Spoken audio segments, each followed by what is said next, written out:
Halo teman-teman Bapak Ibu, selamat pagi, happy weekend semua. Seperti biasa di akhir weekend ini kita akan mereview saham-saham mutiara terpendam kita yang sudah 1 bulan lalu kita lebih dari 1 bulan lalu kita post ya. Ini terakhir adalah review minggu keempat. Kita post dulu itu di sekitaran 1 bulan yang lalu gitu ya, saham-saham mutiara terpendamnya. Oke, bagaimana reviewnya? Mari kita mulai ya. Pertama seperti biasa saham moderator terpendam kita adalah yang pertama adalah CEM ya. CEM.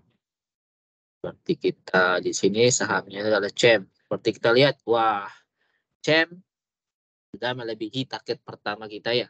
Nah, kemarin kita bilang ini di candle merah yang tiba-tiba ini adalah di penutupan gitu, di IEP, jadi tidak mungkin bisa jualan di situ. Tapi keesokan harinya langsung ditarik dan bisa kita bilang di situ adalah potensi spring. Spring di sideways itu yang bagus harus diikuti oleh volume yang meningkat atau transaksi yang makin ramai. Bisa kita lihat volume meningkat di sini. Makanya springnya bagus dan dia lanjut. Dulu alasan kita memilih CEM adalah dia ada BOS karena sebelumnya itu ada akumulasi dan setelah BOS dia reakumulasi lagi bahkan dia bentuk spring ya.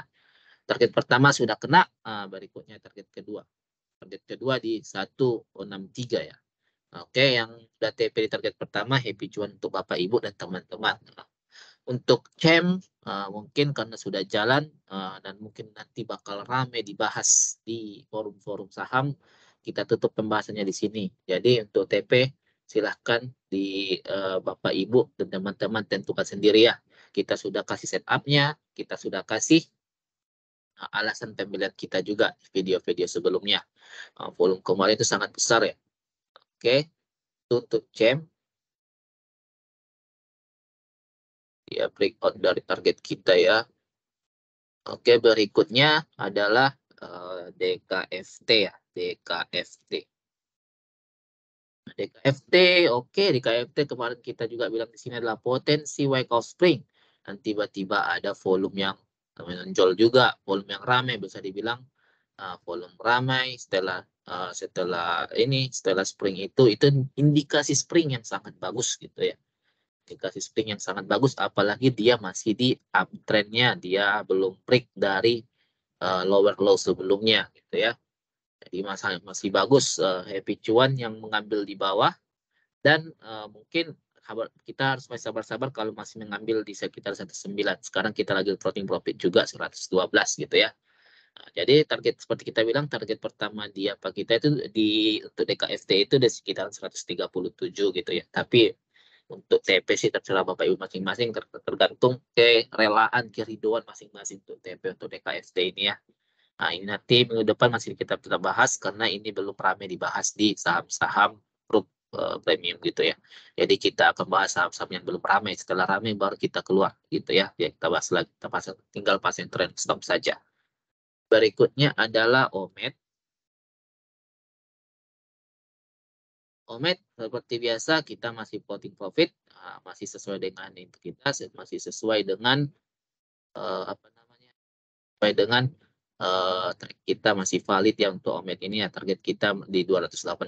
Tapi kalau mau TP sekarang yang sudah simpan lama di sekitaran spring ini di sekitaran 200, sekarang 224 berarti sudah 24 bagi 12%-an gitu ya. Nah, mau TP silahkan gitu ya, mau TP silahkan. Seperti kita bilang TP suka-suka tergantung keserakahan dan keriduan masing-masing. Tapi target kita sudah kasih tahu OMED gitu ya. Karena OMED belum terlalu tinggi jauh naiknya, kini bakal kita tetap bahas di video-video berikutnya ya untuk review minggu depan. Oke, berikutnya adalah CAKK.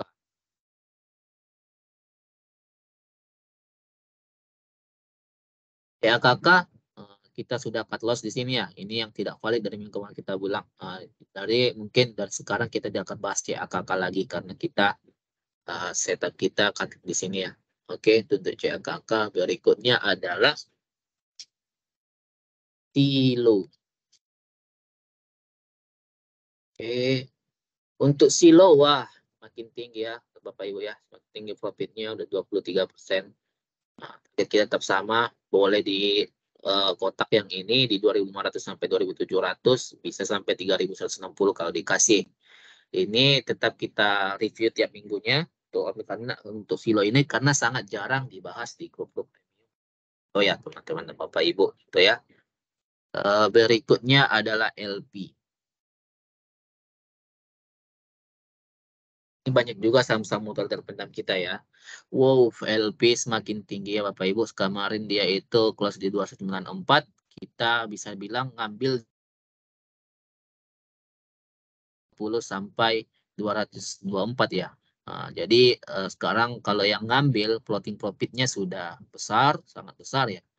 Alasan kita ngambil sudah kita berikan di volume-volume berikutnya, ada volume spring, juga dia ada pembelian kapal baru untuk penunjang operasionalnya karena mempunyai kontrak yang lebih besar daripada harga kapalnya. Volumenya juga waktu nge-spring itu tiba-tiba mulai rame, jadi sangat bagus untuk si LP ini. Oke, untuk LP mungkin kita tidak akan bahas lagi karena sudah naik terlalu jauh dari itu kita dari apa namanya dari setup kita. Kita sudah tinggi juga floating profitnya di sini. Jadi untuk teman-teman atau Bapak Ibu yang masih megang LP, silahkan pasang stop loss-nya saja atau TP sesuai dengan kerelaannya yaitu ya. Oke, berikutnya adalah NFCX. NFCX. Untuk NFCX, wah ternyata kemarin turun dia ya setelah floating profit. Sekarang kita floating loss sekitaran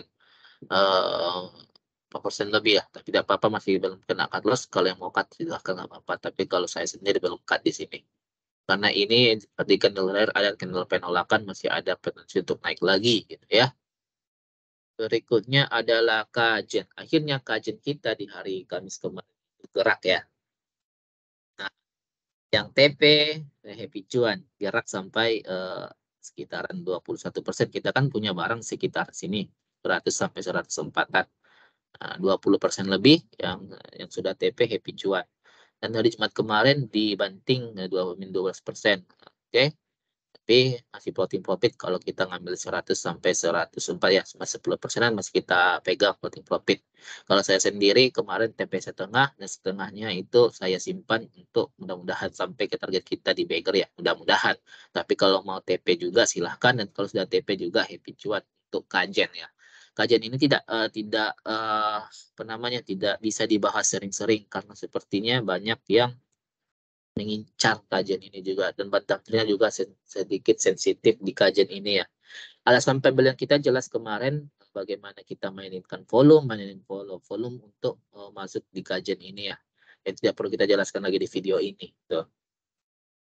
Berikutnya kemarin kita juga ada tambahan yang namanya WAFO tapi watchlist ya. Watchlist belum kita masukkan ke watchlist saja, belum kita rekomendasikan, hanya watchlist. Kecuali kayak LP ada penambahan kemarin. LP kalau ini watchlist, kalau coba kita lihat WAPO ya. WAPO seingat saya juga cuan kalau ngambil sesuai setup kita di 120-an. Tapi iya, nah ini cuan 20-an ini dikasih. Nah, dan besoknya dia tuh sampai ke 1554 ya. Happy cuan yang udah TP gitu ya. Ini belum saya sarankan untuk masuk lagi ya. Ini bukan salah satu saham terpendam kita karena saya sendiri kurang mengikutinya. Saya hanya ambil momentum saja kemarin di 120. Jadi di setengah, di seperempat. Setting kita kan biasanya kan sideways kan seperempat atas, seperempat bawah. Jadi dia kena seperempat atasnya, kita TP seperti biasa. Teknik sideways untuk saham-saham yang bergerak middle range gitu ya.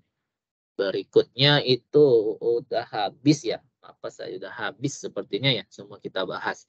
Jadi bisa dibilang semua setup kita valid kecuali satu gitu ya. Kecuali satu itu CLKK. Dan sebelumnya itu sudah memberikan kita profit yang besar masing-masing emiten, bisa rata-rata 15% lebih gitu. Nah, kalau yang mau TP semuanya silakan TP, kalau yang mau hold juga tidak apa-apa gitu ya. Next, saya ada beberapa emiten tambahan. Kalau ini tambahannya beda sama WAPO. Ini tambahan kayak LP kemarin. Tambahannya itu adalah yang pertama adalah HMSP. Kenapa HMSP menarik? Menarik gitu ya, pasti pertanyaannya. Kalau kita lihat chart jauhnya ya, kita zoom out dulu. Zoom out dulu, dia sepertinya dia sekarang mencoba nge-break dari broadening triangle-nya ya. Ini kan pola broadening triangle ya. Pola pola pola pattern saham untuk melanjutkan penurunan atau melakukan rebound untuk naik gitu ya. Kalau kita lihat juga, kita kan sering kita bahas juga di video sebelumnya itu bahwa di video cara menentukan area buy on weakness yang ini, kita bilang juga di situ bahwa kita harus mulai sering-sering melihat begini ya, sering-sering melihat bahwa kalau ada saham yang bergeraknya begini, tajam tapi tiba-tiba melandai, itu tanda-tanda pembalikan arah, kita bilang di video ini ya, salah satu tanda pembalikan arah yang sering terjadi. Ya, jadi di kejadian HMSP ini kita lihat itu terjadi tajam dan melandai di sini. Dan melandai secara apa? Cara chartnya tajam melandai. Sini sangat landai. Dan sekarang dia ternyata buat support-support baru. Dia tidak buat uh, higher low lagi. Sini support barunya. Dia tidak buat higher low lagi. MSP. Di sini dia buat support baru. Dia tidak buat higher low lagi di sini. Dia buat higher low lagi. Malah dia kemarin tiba-tiba volumenya sangat bagus HMSP ini. Nah, dan kalau kita lihat juga laporan keuangannya itu bagus juga untuk si HMSP ini, teman-teman ya. Jadi itu sangat momentumnya. Dan bisa kita lihat ini juga bisa masuk setup sideways kita. Setup sideways adalah seperempat bawah, seperempat atas. Masuk seperti setup sideways seperti ini. Oke. Jadi kalau kita masuk di seperempat bawah, di seperempat bawah di sekitaran 910, kita bisa TP sampai di seperempat atas ya. Seperempat atas di sekitaran 1085 ya. Cut di bawah ini. Bawah seperempat bawah. Jadi residuatnya menarik juga. Apalagi kalau kita geser masuknya lebih geser masuknya ke bawah lebih murah lagi, satu tik aja dia udah bergeser sampai 1:2 gitu ya. Jadi ini sangat bagus, disimpan saja untuk HMSP gitu ya. Jadi kalau berdasarkan ini saran kalau mau beli sekarang juga tidak apa-apa di harga sekarang, karena bisa dibilang ini masih termasuk area demand-nya, area range pembeliannya untuk tapi range pembelian untuk jangka panjang gitu ya. Kalau swing-swing yang mungkin yang 1 bulan, 2 bulan mungkin bisa masuk ya. Kalau untuk swing mingguan itu lebih prefer untuk masuk di seperempat bawah aja di sekitaran 900 atau 910 gitu ya. Itu untuk HMSP. Nah, TP terdekatnya aja seperempat atas bisa sampai 19% kalau kita masuk di seperempat bawah. Kalau kita geser ke 900 masuknya bisa sampai 20%. Oke. High gain juga ini untuk HMSP. Dan kalau kita lihat ceritanya, ya kejadian WIM juga seperti WIM bisa terjadi di HMSP. WIM kan kemarin, kita bisa kita lihat WIM gimana ketika dia laporan keuangannya rilis, dia yang awalnya jatuh, atau sideways panjang, tiba-tiba naik gitu ya, tiba-tiba naik di bawah dari 2000 ini, tiba-tiba menunjukkan penguatan dari Maret kemarin setelah laporan keuangannya sampai sekarang. Kalau ngambil seribuan sudah 3 kali bergerak. Jadi untuk HMSP ada potensinya untuk terjadi begitu juga. Apalagi kita bisa lihat di sini ada volume. Di sini ada volume.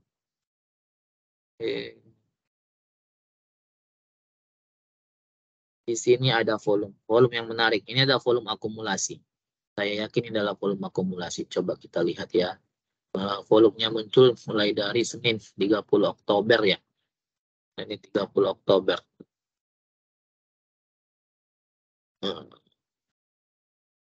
MSP. 30 Oktober. Oke, ada CC di sini. Oke, ada akumulasi dari CC, tapi yang buang adalah SQ. SQ kebanyakan adalah atau adalah retail gitu ya. Kalau secara foreign, nah, lihat foreign flow-nya ada inflow 31,5% ya. 31,5 miliar ya. Nah, coba kita rubah pakai foreign. Ternyata asing ngumpulin di sini. Nah, SQ tadi adalah lokal, saya bilang retail-retail gitu ya, tapi asing malah ngumpulin gitu. Makanya saya bilang, nah ini sepertinya HMSP bagus gitu ya. HMSP bagus. Oke, itu untuk HMSP. Berikutnya, apalagi? Nah, sampai bilang kita jelas. Ada tiba-tiba volume yang menarik di situ juga ya, ada volume yang mulai rame, dan dia bisa dibilang breakout structure juga di sini di sekitar 900-an. Kita tunggu lagi setelah dia retest lagi gitu.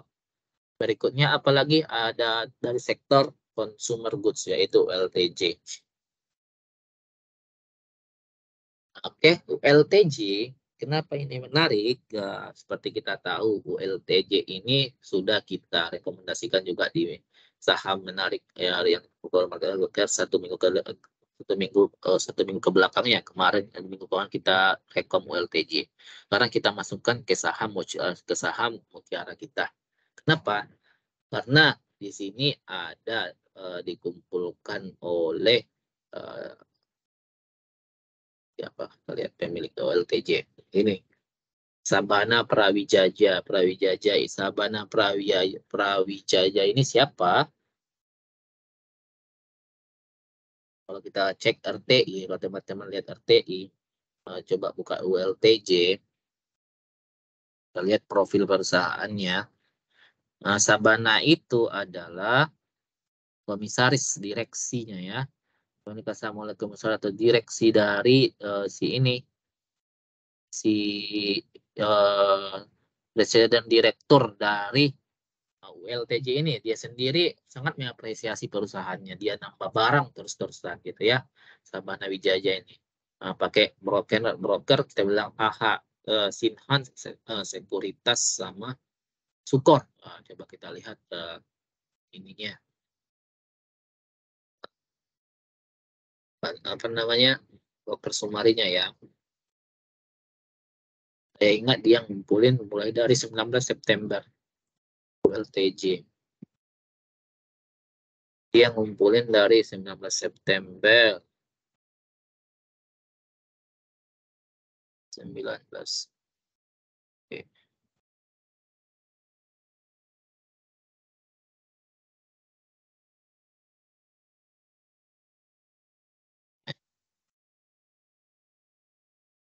Oke, ini bisa lihat. Ada dia ini, AHA, dia ngumpulin barangnya akumulasi terus di sekitaran harga 1651 gitu ya. AHA, akhirnya adalah Sinhan Sekuritas, kemungkinan besar adalah dia akan ada kenaikan kepemilikan kalau kita lihat di keterbukaan informasi gitu ya. Teman-teman bisa riset lebih jauh lagi mengenai itu. Jadi kalau kita lihat ULTJ juga, ini ada potensi double bottom gitu ya. Double bottom, kalau double bottom target pertamanya itu di 1900 gitu ya. Double bottom target pertamanya di 1900 gitu. Kemarin kita rekomendasikan buy di video ini, di video yang ini kita rekomendasikan buy di sini di 1675 gitu. Dan sudah floating profit gitu sekarang ya, floating profit bahkan sampai 5% lebih gitu ya kalau bisa TP di 1790 TP gitu. Kalau dia break dengan volume bagus ini sangat menarik gitu ya. Kita lihat lagi di break, dia retest, di situ kita bisa masuk atau buy on breakout gitu ya, buy on breakout after confirmation gitu ya. Tapi kalau mau buy before confirmation, kita bisa lihat apakah dia bakal di break atau tidak gitu ya. Kita coba lihat 45 menitnya.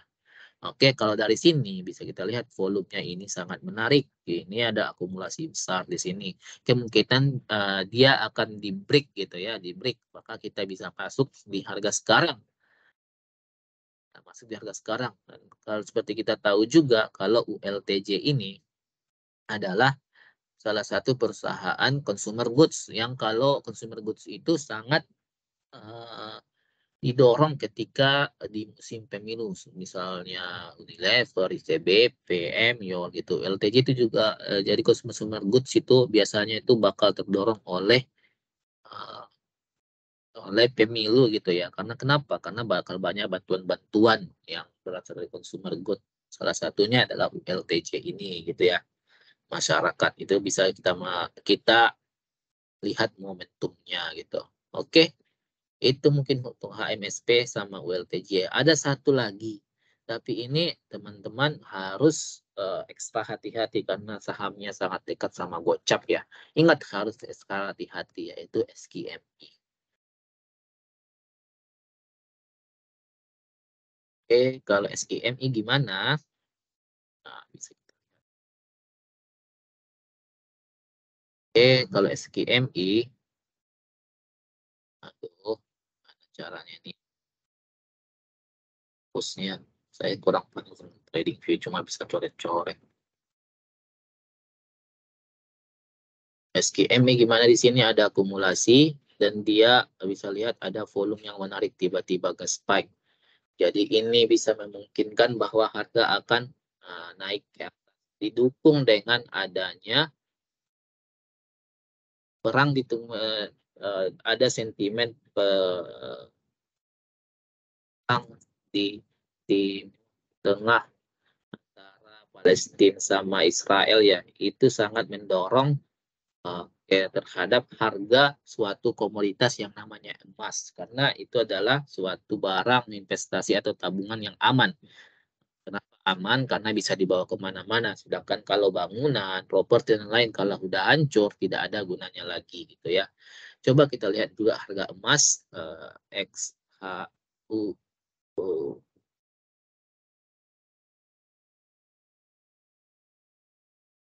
futures USD inilah. Emas juga kan mantul gitu ya. Apa ya nama XAU ya. Tapi kita udah di forex SAUSD. USD gold ya komoditi. Nah, kita lihat harga emas turun, tapi ketika ada konflik Timur Tengah dia naik gitu ya, karena dia itu salah satu safe haven juga untuk komoditi gitu ya. Di lain juga harga dolar kan naik gitu. Dolar naik, rupiah menguat. Jadi komoditi emas sangat diuntungkan di sini. Makanya harga naik dan volumenya bagus untuk komoditi emas ini. Jadi SKMI salah satu perusahaan yang berhubungan dengan emas. Jadi bisa menjadi sentimen untuk menaikkan atau mengkerek harganya lebih tinggi lagi. Gitu. Apalagi sekarang itu dekat dengan Gocap, bisa bilang supportnya sangat dekat gitu ya. Risk rewardnya menarik, tapi hati-hati. Gocapnya udah nampak mau geser ke kanan, rata kanan, segera dibuang saja gitu ya. Karena main-main saham Gocap ini agak susah. Karena naiknya juga satu tik udah besar 2%. Jadi bandarnya pasti mikir-mikir juga. Nah, jadi gimana setupnya? Nah, kita bisa setup di sini. Masuk di 50, bisa TP di 58, tetap terdekatnya di 58. Kita masuk di 51. 51 lah. Kalau bisa dapat 50 gitu ya. Tapi ini setup nggak bisa 50 ya. Oke, kalau bisa masuk 50. Jadi bisa lah 16%-an. Di situ area buy, di situ juga area exit ya. Tapi kita lihat bid overnya. Harga TP jauhnya di mana? SKMI ini kita bisa TP jauh di ya sekitaran 70 bisa, 70 bisa lah. 70 kan ada resisten nih, bisa di situlah. Jadi itu untuk SKMI didorong oleh penguatan harga emas. Harga emas menguat itu karena ada konflik perang Timur Tengah Israel sama Palestina ya. Bukan konflik namanya, tapi seperti udah genosida itu ya. Oke, selain harga emas yang bakal ngefek, biasanya minyak juga akan ngefek. Jadi teman-teman juga bisa lihat harga-harga minyak ya, emiten-emiten minyak. Itu saja mungkin untuk tambahan mutiara terpendam kita untuk video hari ini. Ingat, keputusan jual beli ada di Bapak Ibu semua. Jadi itu disclaimer-nya untuk Bapak Ibu sendiri juga. Disclaimer-nya trade your responsibility. Sampai jumpa di video-video berikutnya. Semoga bermanfaat.